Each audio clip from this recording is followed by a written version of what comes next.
So चला guys, आज मी परत निघालो आहे दादरच्या दिशेने. तर दादरवरून दुसरी ट्रेन पकडून मी पोहोचलो मग ठाण्याला. ठाणा स्टेशनवरून जस्ट मी बाहेर पकडून 10 रुपयाची शेअरिंग रिक्षा पकडून मी पोहोचलो राम गणेश गडकरी.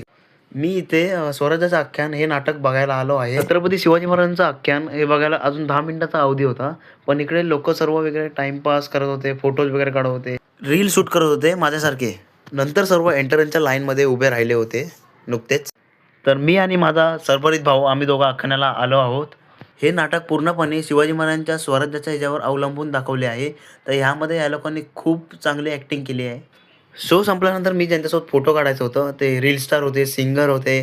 वेगवेगळ्या सॉन्गमध्ये या लोकांनी ॲक्टिंग केली होती. मेन म्हणजे त्यामध्ये बनी होती, ती सर्वात फेमस होती. मी त्या सर्वांसोबत फोटो काढले. हे बघा माझे त्यांच्यासोबतचे काढलेले सर्व फोटो.